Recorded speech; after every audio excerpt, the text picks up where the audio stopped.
Have you heard? The TV ads ran in prime time slots during the Super Bowl, the Oscars, and Grey Cup. What if we told you there's a place where it's all happening? What if I told you that ad campaign, it cost $32 million over 10 months last year? I found out that detail by doing a Freedom of Information request because the government wouldn't tell me the amount.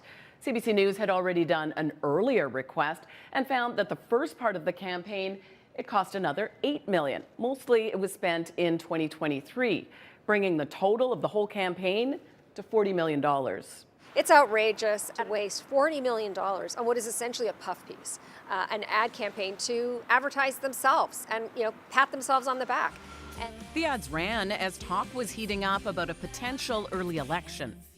This is an abuse of taxpayer money. Clearly, it's a pre-election attempt to soften voters. But the finance minister defends the ads and the cost.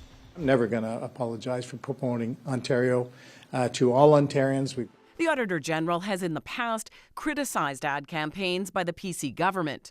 She found record overall spending in the last fiscal year of more than $100 million. That figure doesn't include the last months of this campaign. And she had another concern. It really was just fostering a positive view of the governing party. That used to be against the advertising rules, first brought in by the Liberals in 2004. But in 2015, another Liberal government loosened those rules. When Doug Ford first came to power, he had made an election promise to reverse the changes, but never has. Speaking on a podcast last fall, Ford's campaign manager talked about the impact of government ads, with more spending possible compared to ads by a political party. That's a water gun. In terms of advertising dollars, the fire hose is what governments can do. He also said this at a time when those "It's Happening Here" ads continued to run. I don't think you would see the Ontario PC party where it is in the polls if it wasn't out telling its own story in a positive way using government advertising. Spending on this ad campaign finished less than 2 months before Ford called a snap election, winning his third straight majority. Lorenda Redicop, CBC News, Toronto. These streets should be packed with people and closed off from cars. But this month, the local BIA decided to cancel Pedestrian Sunday. It's an event where local businesses and pop-up vendors set up merchandise outside and street food fills the sidewalks, held on the last Sunday of every month between May and October. But some say the cancellation was necessary. It did initially start to celebrate the arts, music, arts and culture, which Kensington was known for. But unfortunately, it's become more of a vendor war. We witnessed a lot of fights here on the street last year outside of our cafe. Local businesses and the Kensington Market BIA say a growing number of unauthorized vendors were poaching spaces in front of businesses and taking their customers. At times, it got ugly.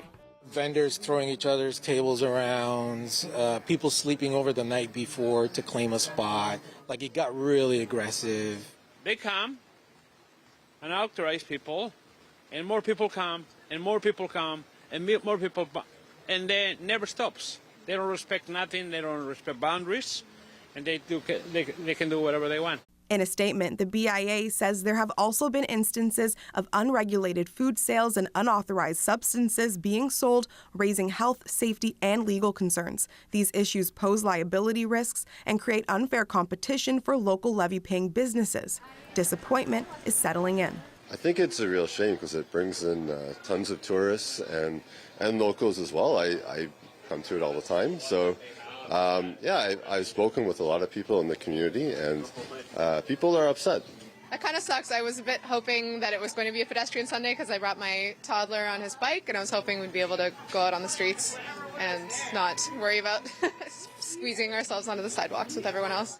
While some business owners are caught off guard by the cancellation, others say the festival had more flaws that needed fixing. We were losing so many sales that day.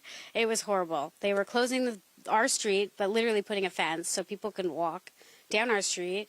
And Augusta was crazy with thousands of people, but nobody was coming down here. CBC Toronto reached out to the BIA and Kensington's local councillor for an interview, but didn't hear back. In their statement, the BIA says June's Pedestrian Sunday isn't canceled yet, but plans for future dates are being reassessed. Brittany Billette, CBC News, Toronto.